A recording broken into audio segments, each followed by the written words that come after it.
Need a freelancer? Go to Fiverr.com and find one in seconds. Or don't go to Fiverr and waste your time searching for freelancers instead of finally taking that trip abroad. Constantinople?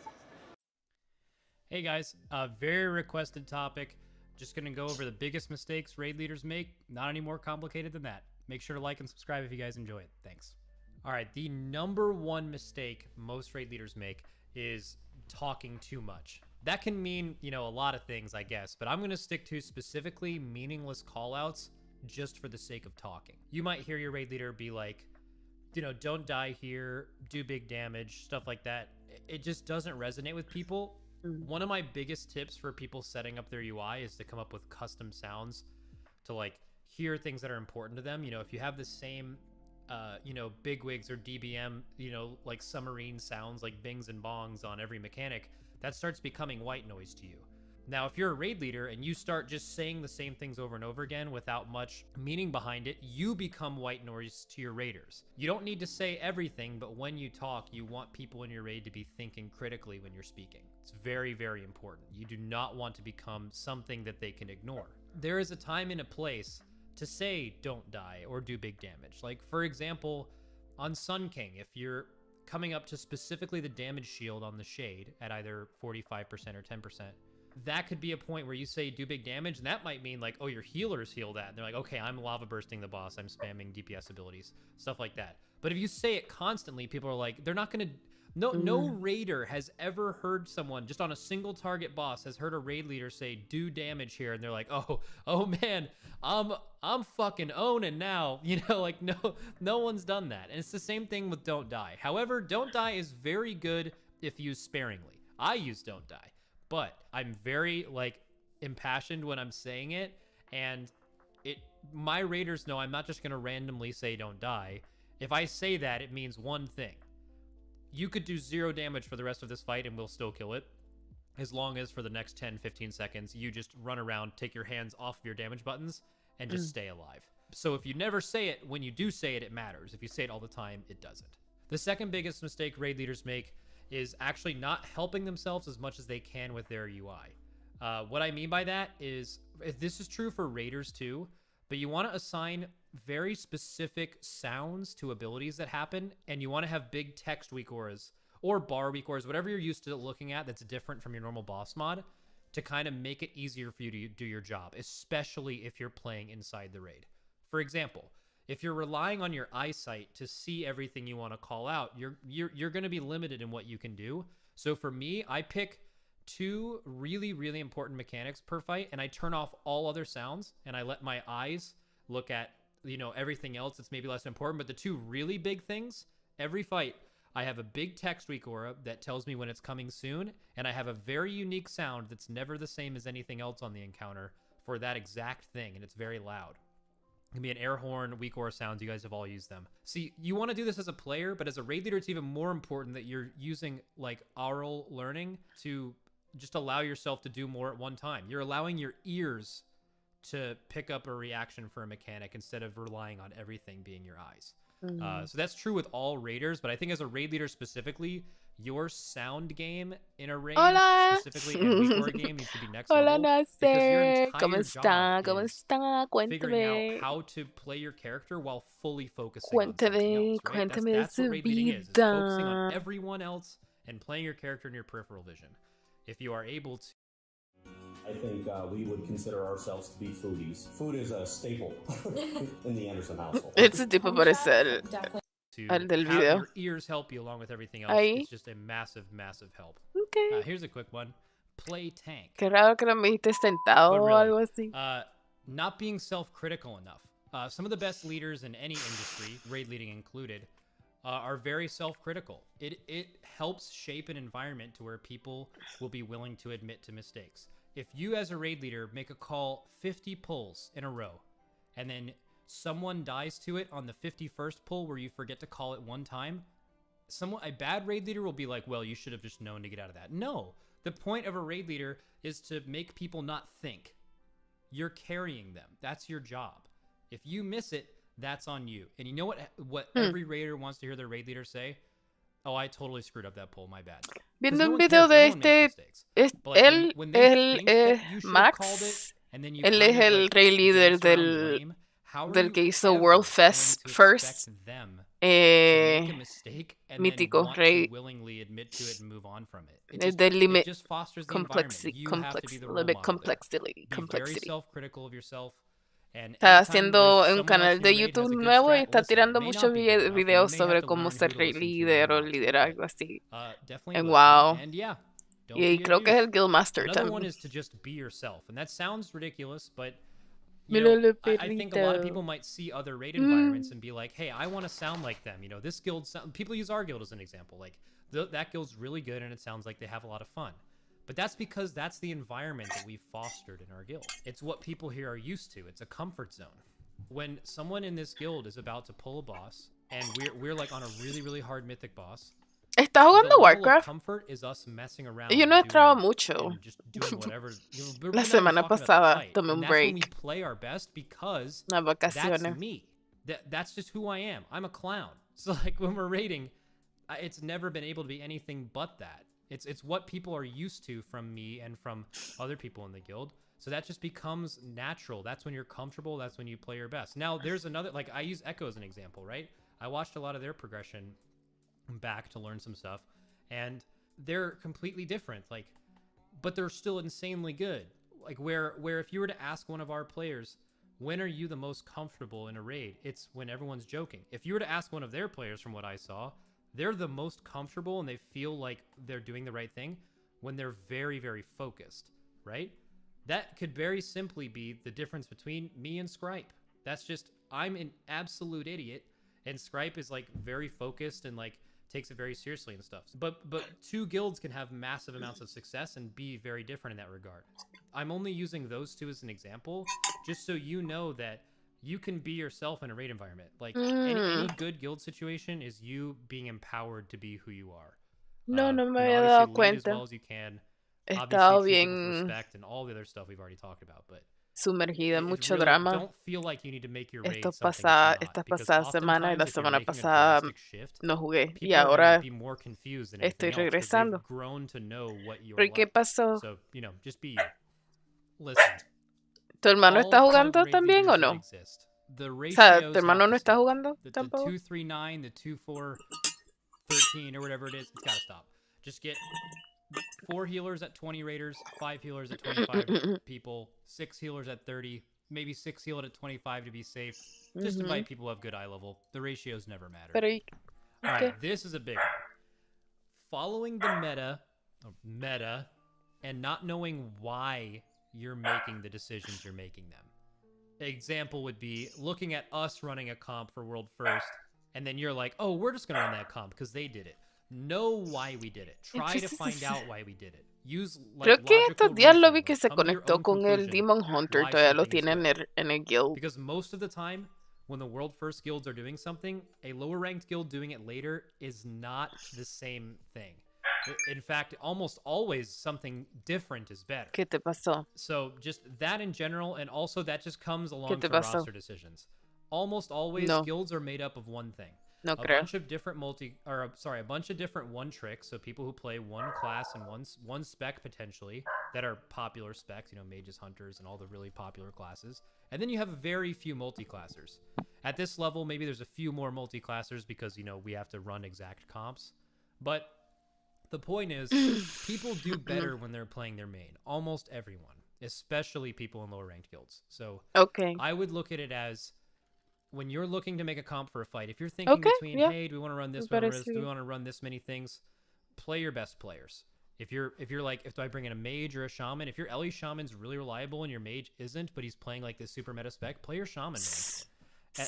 At that level, it's, if you're killing a boss with a video, you play your best players. Yo cerré mi Discord de healing comp.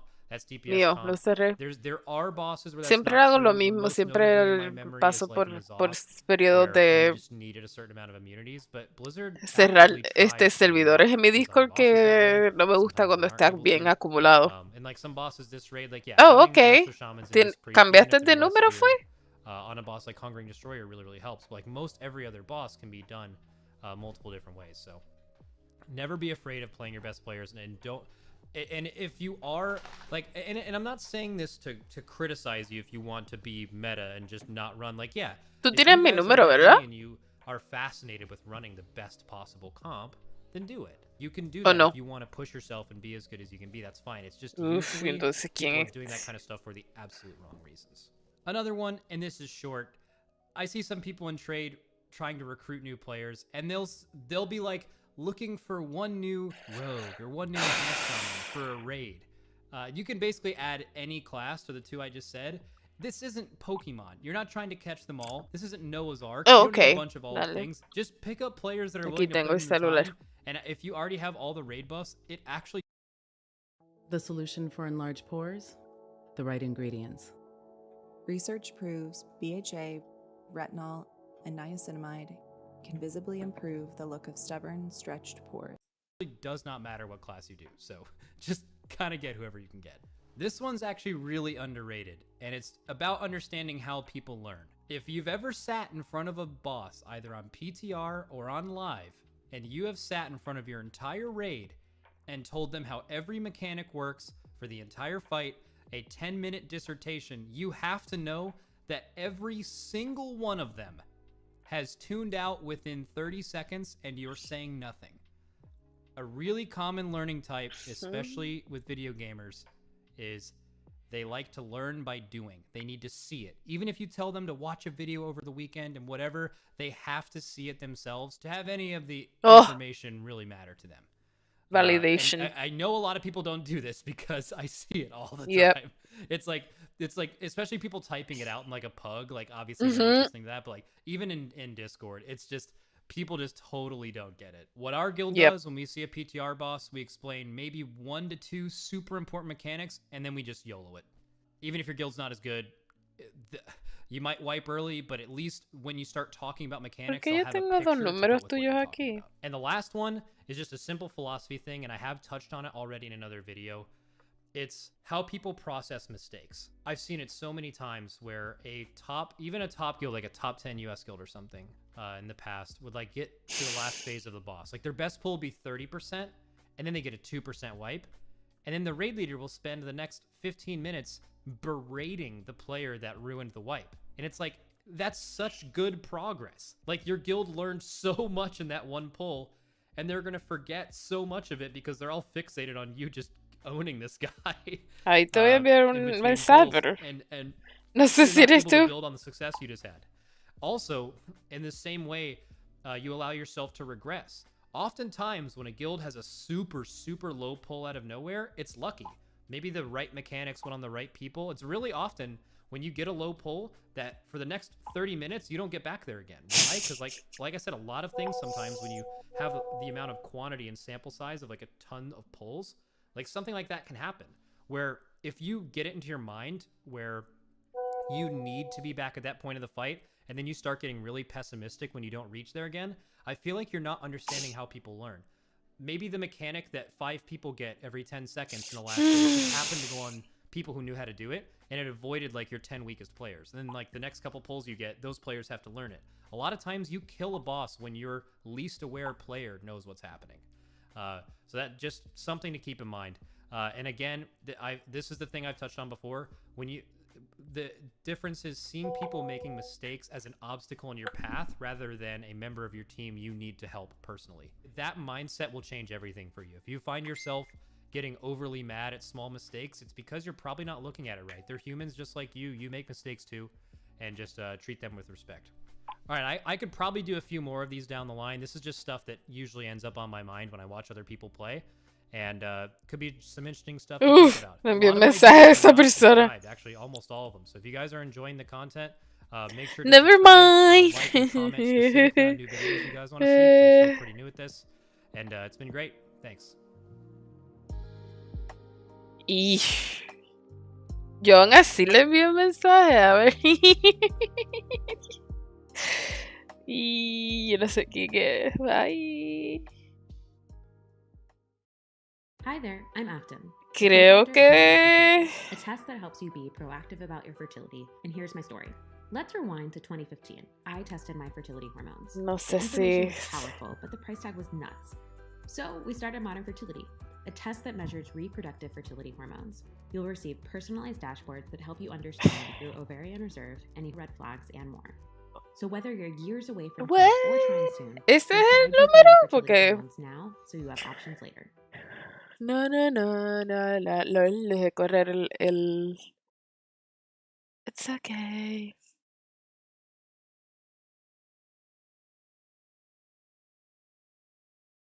What is the most effective way to learn Japanese? I've only ever studied through teaching myself and having conversations with friends and colleagues, but I often wonder what life would have been like in an alternate reality had I gone to a Japanese language school. Well, today we're going to find out. Language schools are Me estás troleando, Nace, me estás troleando. I've never set foot in one. Today, though, we're going to go into a school, join the classes, and understand how the environment and the techniques lead the students towards language proficiency. And hopefully along the way, I'll try not to embarrass myself. That's optimistic.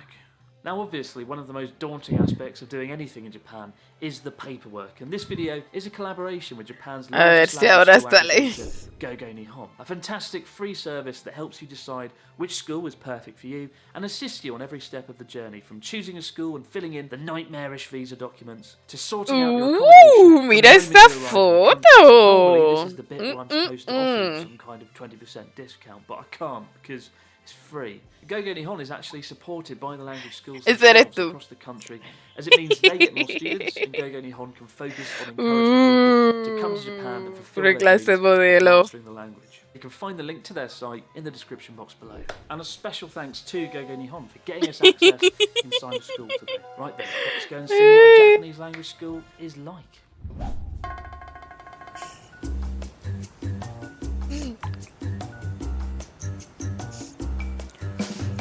Hola. So this is the language school that Gogo Nihon set me up with, ISI. They're a big language school chain across all of Japan. They chose this one because it's conveniently in the middle of Tokyo.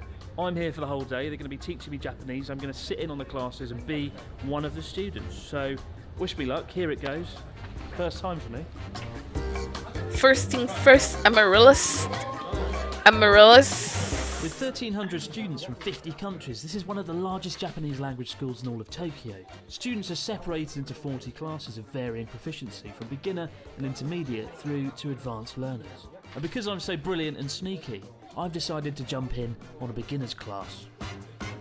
I've been very clever. I've chosen a beginner class, so hopefully I can look like the best kid, the kid that's learned everything, the kid that knows what they're doing. Something I never was when I was at school myself. This is the library. Traditional Japanese book, antiques and their prices, all in English. Don't know why that's there. It's a pretty cool selection. Obviously, one of the best ways to learn Japanese, and I used to do it myself, is just reading manga comics. This is Detective Conan. Tengo las notificaciones apagadas del WhatsApp. Harry Potter in Japanese. Harry Potter. Harry Potter. Wizard da yo. Hagrid wa sugoi desu ne. Voy a... To be honest, this would probably be quite difficult for me to read. Voy a cerrar el...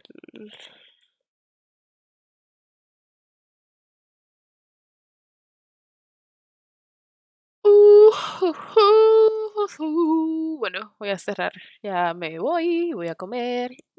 Nos vemos, bye. Unas personas en Twitch todo el tiempo. Y nadie habló en Twitch.